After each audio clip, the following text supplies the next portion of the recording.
Have you ever looked at a simple task and thought, why can't I just do this thing? It may not be a huge thing, neither a life changing task. Could be just replying to a message or opening the laptop. Maybe putting the laundry away or booking an appointment, or maybe starting an admin form. Now, from the outside, it looks like almost ridiculous because we can do hard things. We can manage crises, we can show up for other people, we can suddenly clean the whole house at midnight. We can spend 3 hours researching one tiny detail that nobody asked us to research. So, why can we sometimes do the complicated things but not the simple thing? Well, this episode is not about laziness, it is not about excuses. It is neither about a motivational speech telling us to just be disciplined. Because if just try harder worked, most of us would have been cured by now. Now, maybe the question is not why won't I do it? Maybe the right question is what is happening in the brain when the task matters but the fuel is not reaching the engine? So, welcome to the Thoughtful Doctor, where medicine meets humanity. I'm Dr. Deeksha Dhameja, a GP, a neurodiversity clinician and advocate, and someone who has spent a lot of life trying to understand why my brain can move mountains one moment and refuse to answer an email the next moment. Today we are talking about dopamine, motivation, ADHD, executive functioning, and why so many people spend years blaming their character when they may actually be fighting their brain's fuel system. So I want to start with something ordinary. Coming back from holiday? Because holidays, who doesn't love? Holidays are meant to reset us, aren't they? We imagine we will come back refreshed, clear-headed, ready to restart life. Now the suitcase will be unpacked, the email will be answered, the fridge will be restocked. The routine will click back into place. Except that sometimes it doesn't. After one holiday, it took me almost 2 weeks to really feel back into the normal routine life. Not because anything dramatic had happened, but because the transition itself felt enormous. It felt huge. The bags were there, the washing was there, the children's routine was there, work was there, and my brain was somehow still at the airport. I could see what needed doing, because it is not that we don't know. We often know exactly what needs doing. We can see the task, we can understand the consequences, we can even care deeply about doing it. But there's a gap between knowing and starting. And that gap can be brutal for some people. Because we often assume motivation is a personality trait or a mood. You either have it or you don't. You are disciplined or you are not. You are organized or you are chaotic. You might be responsible or you can be careless. But motivation is not just a moral quality.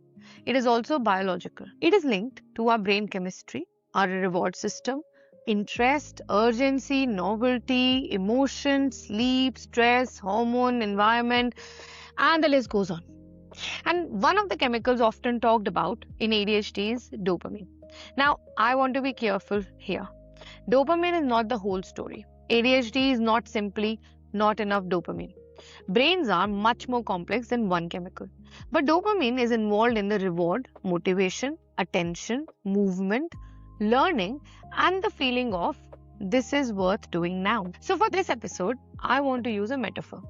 Dopamine is not the driver. It is not intelligence. It's not willpower. It is more like fuel in the motivation engine. Now, when the fuel is flowing, the car can start. It can move, it can change gears and keep going. But in ADHD, it can feel as if the fuel system is inconsistent. Because sometimes the tank feels empty for boring, repetitive, low-interest tasks, or the ones which are non-rewarding for our brain. Sometimes the engine suddenly floods with fuel when something is urgent, exciting, new, emotionally intense, risky, meaningful, or maybe genuinely interesting.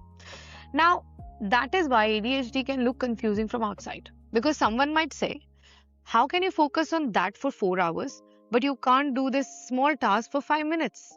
How can you remember random facts from years ago, but forget the appointment? How can you start a new project at 11 p.m., but not complete the form that is due tomorrow? Now, how can you be so capable and so inconsistent at the same time? And that word, inconsistent, carries so much shame and consequences. Because many neurodivergent people are not told that your brain may regulate motivation differently. They are told things like, you are careless, you are unreliable, you are wasting your potential. You only do what you want. You need to apply yourself more, or you need to stop making excuses. But what if the car works? What if the driver is trying? What if the map is clear, but the fuel is not reaching the engine consistently? Now that changes the story. Because ADHD is not at all a lack of knowing, it is often a difficulty with doing, starting, switching, sustaining, stopping, or prioritizing, or holding the task in mind long enough to complete it. This is called as executive functioning. An executive function is not one thing. It is our brain's management system, which helps us plan, organize, begin, sequence, inhibit our impulses, manage our time, regulate emotions, and move from intention to action. So when someone says, I know what to do, I just can't seem to do it, that can feel like sitting in a car with the keys in your hand, the destination in front of you, and the engine refusing to start. This is why just do it can feel even more painful. Now, because most people who struggle with this have already tried just doing it. They have tried planners, they have tried alarm, they have tried shame, panic, they have tried promising themselves they will change tomorrow. And sometimes they do change for a day, maybe for a week, for a new job, maybe for a new system, for a deadline. But then the fuel dips again and the shame returns. Now let's bring this into a real life picture. A child comes home from school. The teacher may say they were fine all day. They sat still enough. They followed enough rules. They held it all together. They managed the noise, the instructions, the transitions, the social rules, and the expectations. But when they get home, they collapse. Not always physically, sometimes emotionally. They can't take off their shoes. They can't answer a simple question. They snap because the wrong cup is on the table. They cry because homework exists. They lie on the floor. They say they are tired. They say they hate school, or they say nothing at all. And it can look like bad or inconsistent behavior. But sometimes it is the cost of holding everything together. School may have used up all their fuel. So when the child reaches the safest place, which is home for most kids, the mask drops. The engine stalls. And then we ask them to do the homework. Now this is where the understanding matters the most. Because the response changes when we stop seeing the child as difficult and start wondering what has already used their capacity today. The same thing happens in adults. A person can perform at work, be helpful, be polite, meet expectations, answer questions, manage patients, colleagues, children, and life. And then they get home and cannot make dinner or do laundry. Dinner or laundry is harder than work. But because the fuel was already spent pretending work was effortless. This is where ADHD and masking can overlap. Masking is not just hiding the symptoms. It is constant self-monitoring. Don't interrupt. Don't move too much. Don't look distracted. Don't say the weird thing. Don't forget the thing. Don't be too intense. Don't be too much. Don't be found out. Well, everything burns our fuel. And then we wonder why we have none left for the ordinary life. This is also why rest does not fix everything. Because if the exhaustion is not just from doing tasks, but from constantly translating yourself into a version other people can accept, then sitting still for 1 hour may not refill the tank. Sometimes rest has to include unmasking.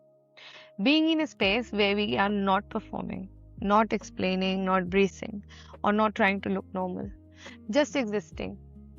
And for many people, that is rare.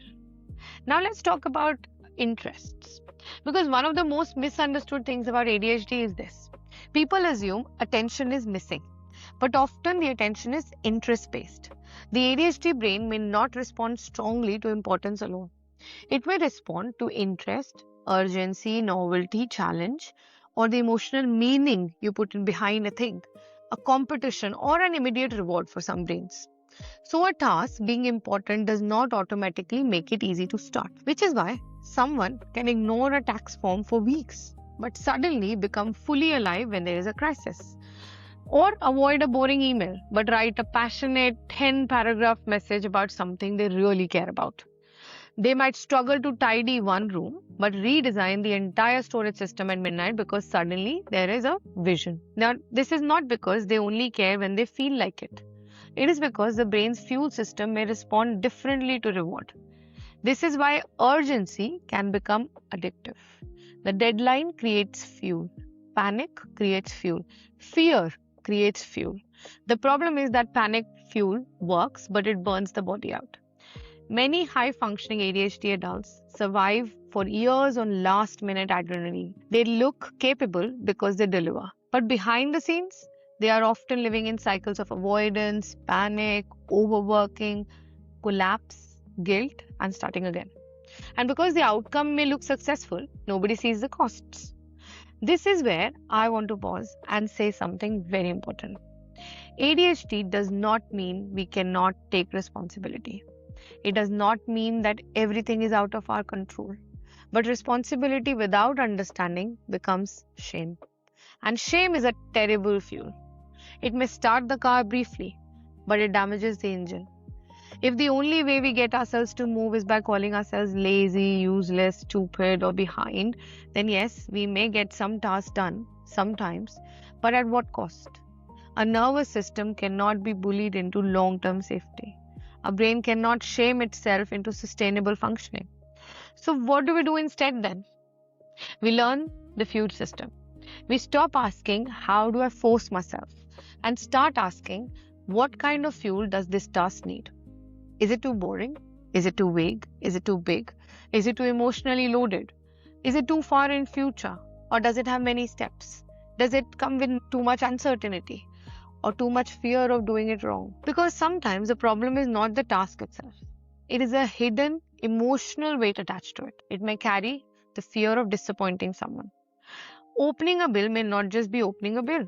It may carry the shame, avoidance, fear, and overwhelm. Starting an application may not just be starting an application. It may carry fear of rejection. Doing laundry may not just be laundry.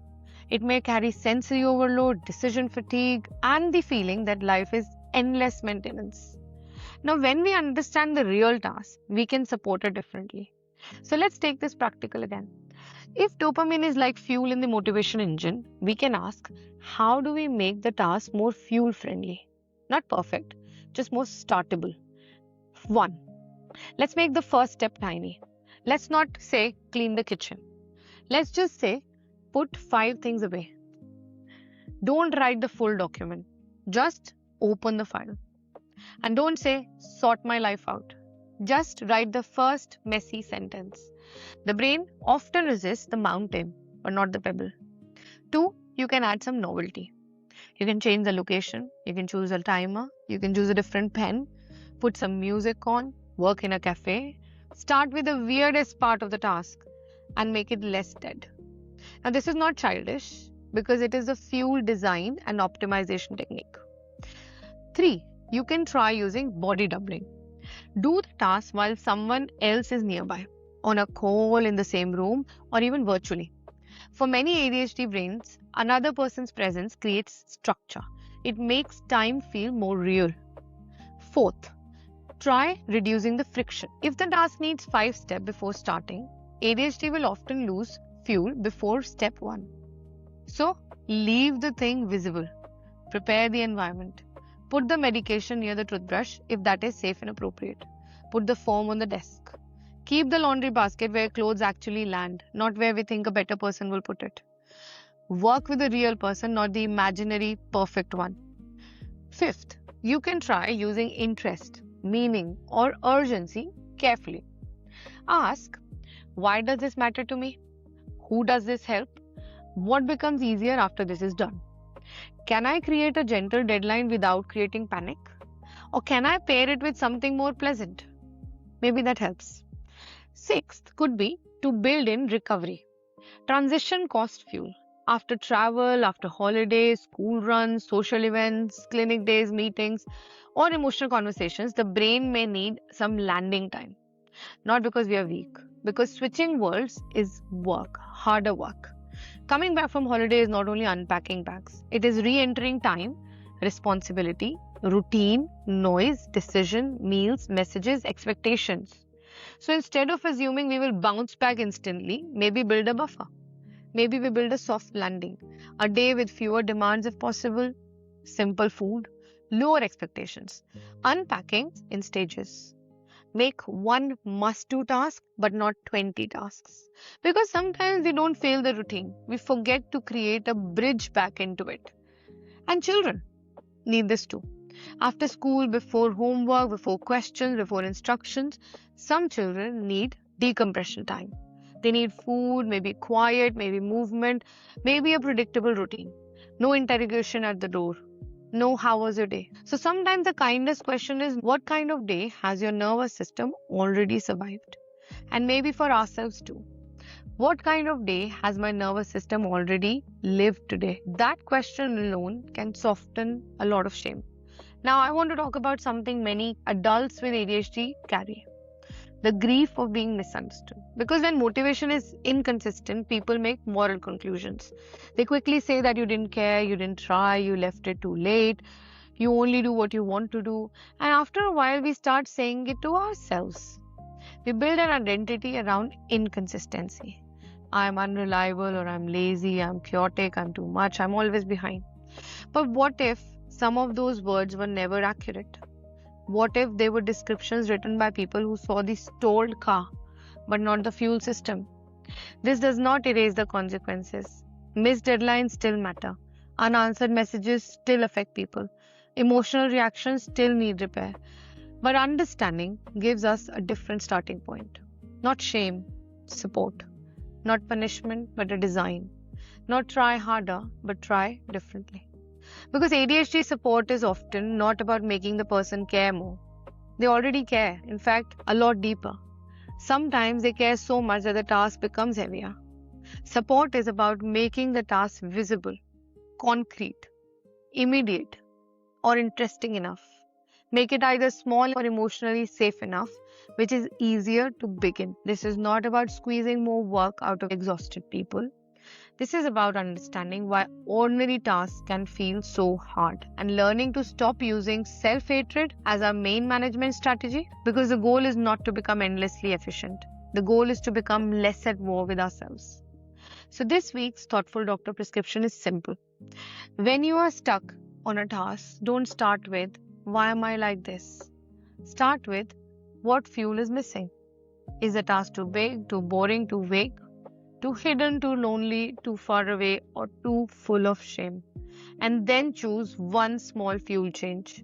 Make it tiny, make it visible, add a timer, add music, ask someone to sit with you, do 2 minutes, or maybe create a softer landing. Lower the first step until your brain can touch it. And if you're supporting a child, especially after school, please ask, do they need instruction right now or recovery? Because sometimes the child who cannot do homework at 4 p.m. is not refusing to learn. Their fuel tank may simply be empty. And sometimes the adult who cannot unpack after holiday or answer messages is not failing at life. They may need a bridge back into it. Maybe ADHD is not about just wanting to drive. Maybe the car is capable. Maybe the driver is trying. Maybe the destination matters deeply. But the fuel system has been inconsistent for years and nobody taught us how to work with it. So maybe the question is not that why can't I just do this thing? Maybe the better question is, how can I make this thing possible for the brain I actually have? So until next time, we are not failing. We are just learning something we were never taught or we have never thought. Because the world moves fast, but understanding people and minds take time. Thank you and take care.